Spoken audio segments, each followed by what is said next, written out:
네, 이번에 여야 전직 의원과 함께 정치권의 가장 뜨거운 쟁점에 대한 양측의 이야기를 들어보는 여의도 정치 외전 시간입니다. 오늘도 신경민 전 더불어민주당 의원, 신성범 전 새누리당 의원 두 분 나오셨습니다. 어서 오십시오. 안녕하세요. 반갑습니다. 안녕하세요. 네. 국제원자력기구 IAEA의 최종 보고서가 어제 나왔습니다. IAEA의 안전 기준에 후쿠시마 오염수가 부합한다, 이런 예상대로의 그런 결과가 나왔는데, 그렇기 때문에 이제 오늘 여야가 각기 의총을 열고 후쿠시마 향후 대응책을 이제 논의를 했습니다. 여당은 국민이 안심할 때까지 10년이고 100년이고 수입 금지하겠다 했는데, 이 약속이 정말 지켜질 수 있는 발언인 것인지, 반면에 야당은 장외투쟁에서 이제 입법투쟁으로 이제 바꾼 상황인데, 일본이 만약에 우리나라에 동의 없이 방류를 한다고 하면 일본 수산물 전체 수산물을 금지하는 그런 법을 만들겠다. 이렇게 이제 맞대응을 놓고 있는 상황입니다. IAEA의 이제 최종 보고서 발표 이후에 새로운 국면으로 접어든 후쿠시마 공방. 앞으로 어떻게 전개될지 두 분의 말씀 좀 들어볼까요? 먼저 신경민 의원님. 이 IAEA 최종 보고서, 이게 7차 보고서죠. 네. 이게 나온다는 것도 사실은 예정과 예측이 돼 있었던 거고, 내용도 예정과 예측이 돼 있었던 거고, 이게 나오면 미국이 고리를 걸어서 찬성적으로 멘트가 나올까 하는 것도 이것도 예정과 예측이 돼 있었던 거죠. 근데 지금까지 야당이 장외투쟁에 너무 격하게 경도돼 있었던 것은 저는 전략적으로는 썩 좋아 보이지는 않습니다. 네. 입법투쟁으로 가는 것이 맞아 보이고요. 또 하나는 마루타 방식, 먹방 방식으로 여야가 공방을 해서 물 먹어볼래? 내지는 회 먹어볼래? 이렇게 하는 것도 여야가 다 좋아 보이지가 않아요. 이제 정말 냉정하게 현실이 다가온 거고요. 네. 이 문제는 사상 최초고 일본의 책임이라는 이제 본질로 들어가는 겁니다. 정말 이제 냉엄한 현실을 우리가 직면하게 되는 거고, 사상 최초라는 것이기 때문에 과학의 한계가 있는 거예요. 그러니까 우리가 과학 얘기를 자꾸 지금 여야가 하는데, 과학도 한계가 있고, 이 과학도 그럼에도 불구하고 현재의 과학을 가지고 총동원해서, 그 과학이라 하면 지금 현재 IAEA에 기대고 있는 과학이 아니고요. 원자력 업계에만 기대서는 안 되고, 환경, 생물, 해류 이런 모든 거, 그리고 의학, 생물학 이런 게 다 총체적으로 접근하는 과학의 근거에서 여야가 정말로 공방을 하기를 바랍니다. 이제는 그리고 국제적으로 할 수 있는 일이, 특히 미국이 일본 편을 들고 IAEA 그쪽 의견의 결론에 기울이라는 것을 우리가 모두 다 짐작하고 있었기 때문에, 미국이 그런 상황을 상수로 놓고 어떻게 국제적으로 할 수 있는가를 여야가 진지하게 얘기를 해야지, 지금처럼 먹방식 또 마루타식으로 먹어볼래? 마실래? 이렇게 해서는 안 되거든요. 그러니까 지금까지 여야가 한쪽은 일본 편, 한쪽은 아닌 거, 이렇게 해서 지금 할 일이 아니에요. 그래서 이제는 시간이 없어요. 여야가 한번 각자의 지금 입장을 돌아보고 새로 한번 정돈을 할 수 있는 기회를 마련해 보기를 바랍니다. 네, 그렇다면은 총체적으로 이제 선험적으로 검증할 수 있었던 그런 사례가 없었기 때문에 지금부터 본격적으로 진짜 제대로 된 검증이 필요하다고 이제 말씀을 하셨는데, 시간이 상당히 소요가 되겠군요. 그러니까 일단은 자꾸 7월 얘기를 하는데 약간 시간을 벌어야 됩니다. 왜 그러냐면은 IAEA 보고서를 검증할 수 있는 기재와 시간이 필요해요. 네, 알겠습니다. 네, 신성범 의원님. IAEA 그러니까 종합 보고서, 컴프레hen시브 리포트로 되어 있더라고요. 종합 보고서를 뭘 점검해야 되느냐? IAEA 이번에 130페이지짜리 그 원문하고 우리 정부에 파견했던 조사단, 바꾸어 말하면 전문가 현장 점검단이 갖고 온 그 실측한 그러니까 그들이 관찰하는 거하고 IAEA 보고서가 맞느냐 틀리느냐 어느 정도 일치하느냐를 확인하는 게 가장 큰 급선무라는 말씀을 먼저 드리고 네. 두 번째는 IAEA 보고서의 핵심이 뭡니까? 결국은 IAEA가 전문가들을 11개 나라의 전문가들이 다 점검해 본 결과 일본이 하는 방류 계획이 국제 안전 기준 IAEA가 정해놓은 국제 안전 기준에 맞다라는 결론이에요. 그러니까 이것은 일본 정부를 뭐 옹호하기 위해서가 아니라 그러면 우리가 흔히 야당에서 문제 제기하는 샘플링이 잘못됐다 이런 것에 대해서도 자기 자신들은 굉장하게 독자적으로 샘플링을 했다. 분석도 독자적이었다. 심지어는 그 샘플링을 데이터를 가지고 5개 랩에서 그러니까 연구소에서 교차 검증을 했다 이렇게 나오니까 뭐 IAEA 믿느냐 안 믿느냐 문제로 가 있다는 점 하나 먼저 두 번째 말씀드리고 그러면 앞으로 네. 어떻게 전개되느냐 야당이 조심스러워야 할 대목이 지금은 국민들이 굉장히 불신을 갖고 있는 건 사실이에요. 일본을 못 믿겠다는 것도 있고 IAEA의 저 보고서가 뭔지를 잘 모르는 상황에서 하지만 시간이 가면서는 보십시오. 야당의 지금 주장대로 하면은 여당이나 국민의힘이나 대통령 지지율이 더 떨어져야 돼요. 왜? 일본의 편을 들어서 후쿠시마 오염수 방류를 지지하기 때문에. 하지만 많이 안 떨어진다고요. 그 원인이 어디냐? 첫째는 야당의 말이 맞는 측면이 있지만 주장에 공명을 하지만 야당을 못 믿겠다. 왜? 정치적 의도가 있는 것으로 이미 의심하고 있는 거고. 두 번째는 친일 프레임이 통하는 것 같지만 친일 프레임하고는 딜레마가 하나 있어요. 친일은 친일 아니면 그러면 친중, 친북, 친러로 이어지는 여기에 대해서 국민들이 고심하고 있다는 흔적이 보인다는 것 하나. 또 하나는 어찌됐건 이 친일 문제가 갖고 있는 옛날 같은 폭발력이 약해진 거예요. 젊은 층들이라든지 일본 여행 많이 가죠. 그러니까 이게 전통적으로 통했던 프레임이 잘 안 먹힌다는 사실도 야당에서 조금은 인지를 해줘야 돼요. 이걸 영원히 즐길 게 아니란 말이에요. 저도 제가 보기에는 내년 4월까지는 이걸로 끌고 갈 수 있다고 생각하는 것 같은데 시간이 지나면 지날수록 자 미국의 반응, 뭐 캐나다의 반응 이런 거 보면서 서서히 이게 좀 효력이 떨어질 거라는 점도 감안하고 싸우라고 감히 야당에게 저는 좀 조언을 하고 싶어요. 네네, 알겠습니다.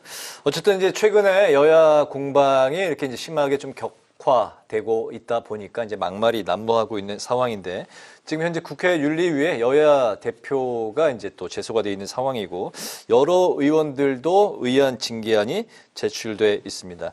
민망할 정도로 사실 그 방송에서 이제 제가 말로 옮기기가 좀 민망할 정도의 그런 막말 배틀이 펼쳐지고 있는 상황인데 이렇게 되면 이제 국민들의 정치 불신, 혐오, 냉소주의가 더욱더 이제 높아질 수밖에 없는데 과연 이런 그 현실 정치에서 협치의 그 기본이라고 할 수 있는 품격 있는 언어, 품격의 정치, 협치의 정치 이게 과연 요원한 것인지 요새 정치를 보면은 근시일에는 이게 참 그 이루어지기가 어렵지 않나 이런 생각이 들게 합니다. 예, 어떻게 생각하십니까? 더 나빠질 거예요. 좋아질 가능성을 지금 전혀 낌새를 채지 못하겠습니다. 예, 이렇게 가서는 안 되는 거고요. 지금 김남국 의원 그 코인 사태에서도 보듯이 또 윤리위가 작동하는 것이 굉장히 어렵다는 걸 지금 국민들이 모두 봤어요. 원래 국회 윤리위는 작동되지 않습니다. 4년 내내 열리지 않는 경우도 있고요. 막 갔다가 윤리위에다가 뭐라 넣어도 윤리위가 그냥 꼼짝하지 않고 넘어가는 경우가 굉장히 많거든요. 그리고 그 윤리위 절차도 절차지만은 윤리위에 갖다 넣는다고 그래서 서로 뭔가 좀 윤리 제소한다는 것 이외에는 사실은 만족스러운 게 뭐가 없을 거예요. 지금 막 갖다 지금 넣었는데 이 윤리위가 이걸 어떻게 처리하겠어요? 더군다나 지금 총선을 앞두고는 막 갑니다. 그러니까 지금 윤리위가 아마 몇 개가 있어도 지금 이거 다 처리하지 못할 거예요. 네. 그래서 윤리위 제소한다는 걸 가지고 지금 여야가 서로 기선을 제압하려고 그러는데 이거 더 이상 안 됩니다. 이렇게 가서는 안 되고 근데 사실 또 뚜렷한 방법도 없습니다. 그래서 여야 지도부가 어느 순간에 좀 정지하는 모습 좀 돌아보는 모습 이걸 보여줘야 됩니다. 지금 이렇게 가서는 절대 안 됩니다. 네, 윤리위의 그 실효성에 대해서는 그전에도 이제 저희가 이 시간에 이야기를 나눈 적이 있고 뭔가 이제 더 실효성을 높이기 위해서 새로운 좀 안이 그 좀 상정이 되고 그게 또 법안으로 국회법으로 좀 이루어져야 된다 그런 이야기까지 나눴던 기억이 나는데 요즘에 그 정치 언어 좀 어떻게 보세요? 기자시라 뭐 더 기자 출신이시라 우리 생각 많이 하실 것 같아요. 윤리 이야기를 조금만 더 할 필요가 있는 게 지난번에 김남국 의원을 결국은 자료를 안 냈으니까 판단할 근거가 없다는 이유로 제재를 미룬 것, 제재 결정을 미룬 것 이 자체가 윤리위의 존재 이유를 의심케 하는 게 결국은 여야에서 동수로 하다 보니까 추천한 사람들이 당의 대리인처럼 와서 싸우다가 그만둔 거예요. 그러면 윤리위가 제대로 되기 위해서는 아니 자료를 내겠다고 안 낸 김남국 의원에 대해서 자료 미제출을 징계 사유로 추가해서 그때 징계를 했어야 되는데 안 한 것 자체가 이 윤리의 존재 이유를 의심케 하는 거다라는 거 뭐 지적하지 않을 수가 없는 거고 이 말 문제는 결국은 양당 다 적어도 어떻게 보면 이제 평의하는 수준이나 평범한 의원이 아니라 지도부까지 올라와서 이렇게 아주 센 말 공방을 네. 벌이고 있는 이유는 뭐냐? 전부 다 자기 당의 강성 지지자층들을 상대로 들으라고 보라고 하기 때문에 저래 되는 거예요. 그러니까 민주당에서는 예를 들어서 국힘이나 국민의힘의 대표나 대통령을 거세게 공격하면 잘했다 박수 받는 거고 또 국힘 입장에서는 또 지지자들은 야당 공격 세게 합디다 대표님 잘했습니다 이런 이야기 때문에 가는 거다. 그러면은 이게 격이라는 건 없어지니까 글쎄 지금 뭐 수준이 엄청나게 좀 저하됐고 이게 결국 이게 양당 혐오, 정치 혐오로 이어지면 정치권에 뭐 그래서 얼마 남아 있지 않은 군의마저도 믿음마저도 사라진다면 정치가 설 자리는 어디냐 이런 질문은 받게 돼 있는 거죠. 알겠습니다. 그런 가운데 이제 방통위가 KBS 수신료 분리 징수를 내용으로 한 방송법 시행령 개정안을 오늘 의결했습니다. 이걸 시작으로 현재 또 이야기가 나오고 있는 게 KBS ETV 폐지. 이제 어제 국민의힘의 이제 그 홍석준 의원도 이제 출연을 해서 이야기를 했습니다만 만약에 KBS ETV가 현재처럼 함량 미달인 상태로 그대로 유지가 되고 개선의 여지가 없다면 KBS ETV 폐지를 주장을 하는 쪽으로 나아가겠다. 이게 이제 국민의힘의 현재 입장이고 여기에 이제 포털 뉴스 조사까지 하겠다는 그 최근에 뉴스가 또 나왔습니다. 이렇기 때문에 이제 방송 장악, 언론 장악의 논란은 더욱더 이제 거세질 것으로 보입니다. 이제 앞으로 이제 관련해서 좀 어떤 일들이 벌어질까요? 어떻게 생각하십니까? 지금 무슨 마스터 플랜을 갖고 한다는 느낌을 제가 받질 못해요. 포털 문제는 단골 메뉴예요. 거기 몇 분이 있습니다. 네. 국힘 쪽에 몇 분이 있어가지고 입만 열면 포털이 뭐가 잘못돼 있다 뭐 이러면서 포털 데려다 혼내는 것을 하는데요. 그리고 이제 KBS 문제 뭐 이런 문제는 지금 어떻게 보면 이제 정권이 바뀌면서부터 처음부터 시작이 됐는데 먼저 MBC하고 한판 붙고 난리면으로 붙고 그 다음에 또 KBS하고 붙고 또 방송 출연 패널 문제를 또 다 지적을 하고 뭐 이러면서 KBS2 폐지까지 나왔는데 네. 폐지인지 매각인지 일단 좀 분명하지가 않고요. 이 얘기를 맨 처음에 한 사람은 이거 분명히 얘기해야 됩니다. KBS2 폐지냐 매각이냐. 이렇게 되면 지금 YTN도 사실은 시장에 어떻게 보면은 임자를 구하러 나와 있는 거나 지금 마찬가지거든요. 네. 이렇게 되면 얘기가 좀 다릅니다. 이거 말고도 지금 방송계에 뭐 여러 가지 루머들이 돌아다니고 있는데 네. 방송을 완전히 그러면은 지금까지 1980년 이후에 왔던 방송 시스템 이것을 40여 년 만에 송두리째 바꾸겠다는 건지 아니면은 무슨 다른 계획이 있다는 것인지 분명히 해줘야 되고요. 지금 현재 하는 걸로 봐서는 이동관 지금 특보가 방통위원장으로 이달 말쯤 임명을 받고 8월부터 오면은 뭔가 센 걸 하겠다는 어떤 느낌을 주고 있어요. 네. 그래서 하여튼 그 즈음이 되든지 언제가 되든지 간에 방송에 대해서 분명한 얘기를 해줘야 됩니다. 이렇게 뭔가 있는 것 같다라는 저쪽에 잔뜩 지금 구름이 몰려오고 있다는 그런 느낌과 냄새만 피워서는 안 되고요. 분명하게 얘기를 해줘야 됩니다. 예, 구름이 몰려오고 뭔가 이렇게 좀 자욱한 그런 냄새가 나올 것 같은 그런 이제 느낌이 드신다고 말씀하셨는데, 예, 우리 그 신성범 의원님은 앞으로 이제 방송 언론 쪽에 좀 어떤 그 변화, 어떤 움직임이 일어날까요? 이걸 어떻게 봐야 될까요? 방송 장악, 뭐, 그 다음에 꼭 붙는 단어가 이제 음모 이런 건데, 뭐, 이 정부가, 특히나, 청와대 대통령실이 갖고 있는 공영 방송에 대한 불신은 저는 뭐 느껴지는 대목이 있어요. 예를 들어서, 뭐, 정권이 교체되고 정부가 바뀌는데도 불구하고, 뭐, MBC는 그렇다 치고, KBS에서 굉장히 정치 프로그램, 특히 라디오 이런 프로그램 이런 데서 굉장히 편향적으로 다룬다. 네. 아마 불신을 계속 갖고 있었을 테고 이것을 고치지 않는 이상 정권에 굉장히 좀 홍보 라인이라든지 그런 문제가 있다고 판단했음직하다. 이거는 뭐 어떻게 보면 KBS에 좀 그런 잘못된 측면이 있는 거예요. 또 하나는 여러 차례 말씀드렸습니다만 당시 문재인 정부 출범 직후에 이 사진들을 굉장히 똑같은 방식, 그러니까 감사원 감사를 해서 법인카드 잘못 썼다는 이유로 감사를 해임하고 쫓아내고 그 이사회 구성을 바꿔서 사장을 또 몰아내고 또 파업도 사장 몰아내는 데면 그만두고 해서 그런 모든 게 지금 대법원 확정 판결로 사장 해임이 무효라는 건 드러났단 말이에요. 그러면 자, 그렇게 정권이 교체될 때마다 반복돼서는 안 되는 일이긴 한데 원론적으로 맞는 이야기인데 이번에 그러면 저걸 그대로 두고 갈 거냐 하는 문제는 좀 다르게 좀 봐줄 현실적인 필요는 저는 있다고 봐요.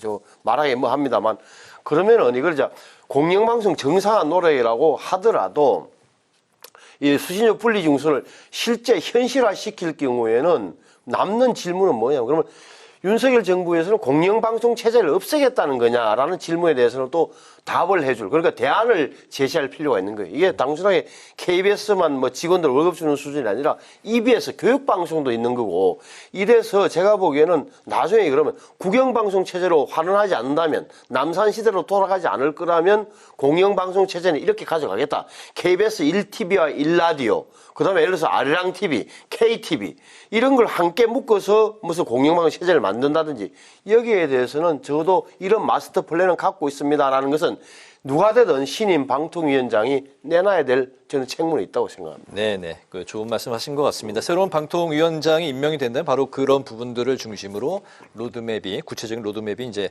나올 것 같습니다. 이낙연 전 대표가 현재 그 문재인 전 대통령을 만나고 있다고 합니다. 지금 이 시각에 이제 만나고 있다고 하는데, 노무현 전 대통령은 묘소를 이제 그 전에 이제 참배를 했었고, 하지만 이낙연 전 대표 하면은 또 이제 관심을 이제 모으고 있는 부분이 바로 이제 이재명 현 대표를 언제쯤 만날 것인가인데, 좀 추측하시거나 들으신 얘기가 좀 있으실까요? 만날 때가 되면 만날 거예요. 네. 순서가 있는 거고요. 네. 시기가 있는 거고. 그런데 그 이재명 대표는 뭐 가만히 있는데, 이재명 대표에 가깝다는 분들이 자꾸 뭐 만나야 된다, 빨리 만나야 된다, 뭐 안 만나면 안 된다, 왜 그렇게 다른 데 돌아다니느냐, 뭐 이렇게 얘기를 해요. 네. 또 박지원 전 원장 같은 이도 왜 그러냐 하고 또 뭐 훈수를 놓고 그래요. 근데 만날 때 되면 만날 거고요. 네. 지금 다른 만날 사람들과 방문해야 될 곳들의 우선순위가 이낙연 전 대표에게는 대충 있습니다. 그 순서에 입각해서 지금 하는 거고요. 네. 그리고 뭐 안 만나겠다는 것도 아니에요. 그러나 다만 하나 섭섭한 것은 만나기 전에 좀 이재명 대표가 해줬으면 하는 일들이 있어요. 그 뭔가 하여튼 좀 뭐라고 그럴까요? 길을 조금 더 정돈해줬으면 좋겠다 하는 것들이 있는데, 그런 거에 대해서는 전혀 신경을 쓰지 않고 빨리 만나서 악수하고 협조해서 협자 들어간 시리즈로 해가지고 뭔가 하여튼 한판 뭘 했으면 좋겠다, 푸닥거리 비슷하게 하고 이재명 대표가 나가는데 도움이 됐으면 좋겠다, 뭐 이런 생각만 하는 것 같아요. 그래서 그런 것도 좋지만 이건 일회성으로 만나서는 될 일이 아니고요. 민주당의 앞날, 그리고 미래, 그리고 또 총선 이런 걸 생각하면은 금방 얘기했던 여러 가지 조건들이 뭘까 하는 네. 걸 한번 생각해 보고 그리고 나서 진지하게 좀 같이 만나서 여러 가지 얘기들을 하면 얼마나 좋겠어요. 네. 자꾸 좀 퇴근한다는 느낌이 듭니다. 이낙연 전 대표가 왜 이재명 대표를 만나야 되는지 그런 뭐 명분 뭐 그런 판을 좀 먼저 좀 깔아줘야 되는 게 아니냐. 그러니까 말씀을 몸이 단 것은 달 수밖에 없는 것은 이재명 대표는 몸이 달 수밖에 없죠. 그러니까 이낙연 전 대표의 입에서 어떻게 보면은 자신을 공격하는 이재명 대표 체제를 공격하는 발언이 나오기 전에 좀 더 협조하겠다 내지는 같이 가겠다는 발언을 끌어내는 게 급한 것이고 이낙연 전 대표 입장에서는 그것보다는 좀 바깥을 돌면서 더 관심을 끈 다음에 뭔가를 가지고 이재명 대표를 만나서 예를 들어서 네. 당의 독선적 운영, 일방적 운영에 대한 이야기를 해서 양보를 끌어낸다지 하는 게 정치적 목적 아니겠어요? 그래서 좀 두 사람의 처지가 다르다는 데뭐 하나 분명하게 보이고 네. 만나겠지만 제가 보기에는 아마 이낙연 전 대표 입장에서 아예 기조를 못해 기조.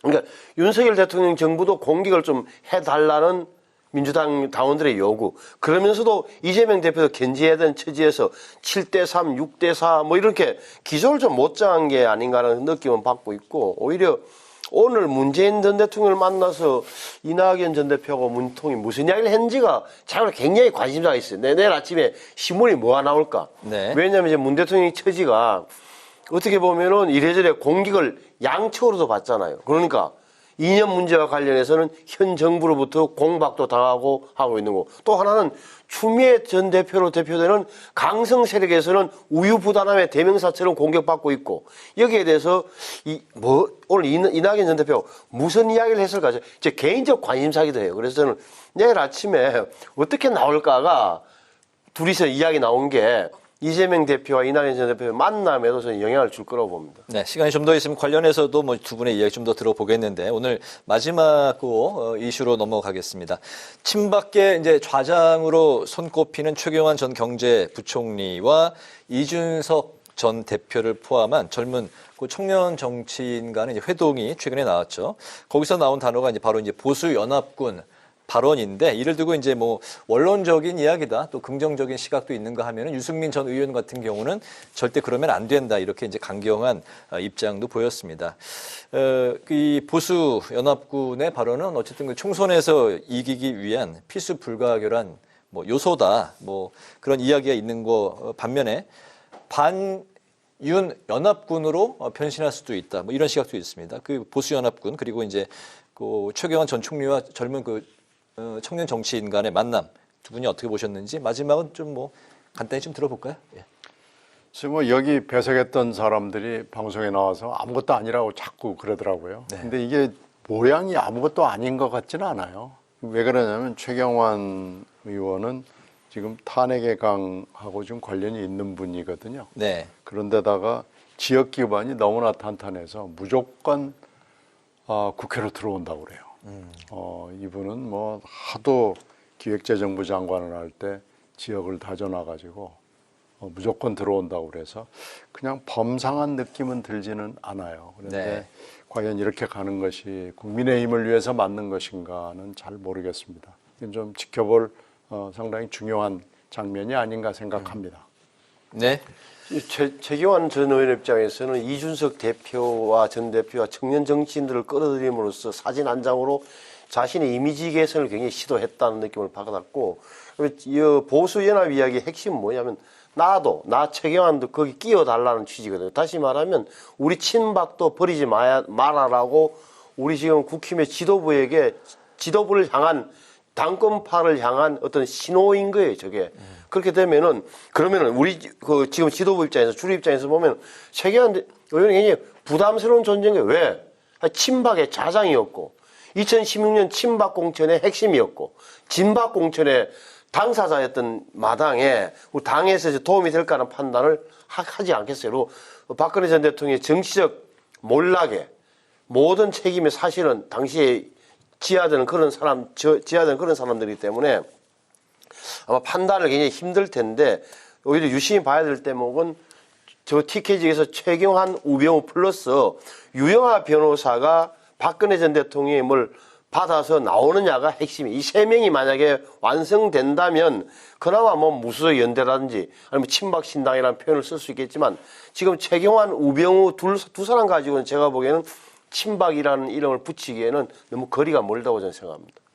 알겠습니다. 여러 가지 또 이제 뭐 그 해석과 추측을 낳고 있는 만남이었습니다. 이제 그 여의도 정치외전 마칠 시간이 됐습니다. 오늘은 신경민 전 더불어민주당 의원, 신성범 전 새누리당 의원과 함께 여러 가지 또 정치 현안에 대해서 말씀을 들었습니다. 오늘도 말씀 잘 들었습니다. 감사합니다.